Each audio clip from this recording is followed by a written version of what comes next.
મારું નામ પટેલ જલ્પાબેન તેજસકુમાર છે। હું અથવાલી જૂથ ગ્રામ પંચાયતમાં સરપંચ તરીકે ફરજ બજાવી રહી છું। મારા અથવાલી ગામમાં 3 ગામ લાગે છે, જેની પેટા આરોગ્ય કેન્દ્ર 6 મહિનાથી બનીને રેડી છે। તેની સરકારશ્રીને હું ભલામણ કરું છું કે જલ્દીમાં જલ્દી લોકાર્પણ કરે। અત્યારે અહીંયા નથી તો 3 કિલોમીટર દૂર ચલામલી એ લોકોને જવું પડે છે, અને જો સાધનની વ્યવસ્થા ના હોય એ લોકોને તો 108 પણ બોલાવી પડે છે, અને એ લોકોને જવામાં ઘણી તકલીફ થાય છે। 6 મહિનાથી બનીને રેડી બસ સરકાર જોડે એક જ માંગ છે કે જલ્દીમાં જલ્દી લોકાર્પણ કરે। છોટાઉદેપુરમાં હાલમાં 310 જેટલા સબ સેન્ટર મંજૂર છે, જે પૈકી 247 જેટલા સબ સેન્ટરનું મકાનો અમારા પોતાના છે કે જેમાં આપણે આરોગ્ય વિષયક હાલમાં સેવા ચાલુ છે।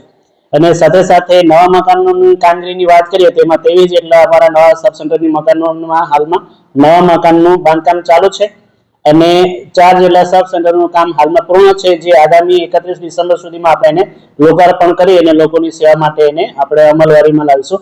અને નવી બાબતમાં હવે હજુ બી અમારી પાસે 37 જેટલા સબ સેન્ટરનું જે મકાન કોઈની કોઈ રીતે કલમ થઈ ગયા છે કે જૂના છે, જર્જરિત છે, અને જ્યાં જમીનના જે ઉપલબ્ધિ છે તે તમામની આપણે આયોજન કરી અને 36 જેટલા સબ સેન્ટરો આપણે નવી બાબતમાં નવા મંજૂરી અર્થે આપણે રાજ્ય કક્ષાએ અમે આ રજૂઆત કરી છે।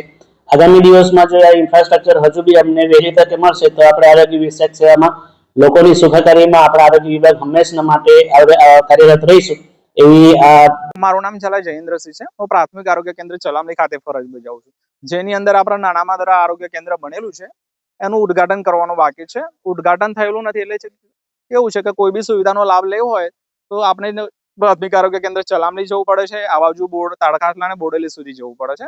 ઉદ્ઘાટન બાકી છે, જેના કારણે સુવિધાઓનો લાભ મળતો નથી। સરકારને વિનંતી છે કે આનું તરત જ ઉદ્ઘાટન કરવામાં આવે, જેથી સ્થાનિક લોકોને સેવાનો લાભ મળે। મુશ્કેલીમાં કેવું છે કે કોઈ બી આપણે કઈ સેવાનો કઈ લાભ લેવો હોય તો ચલામલી જવું પડે છે, આ બાજુ તાડકાસલી બોડેલી સુધી જવું ના પડે।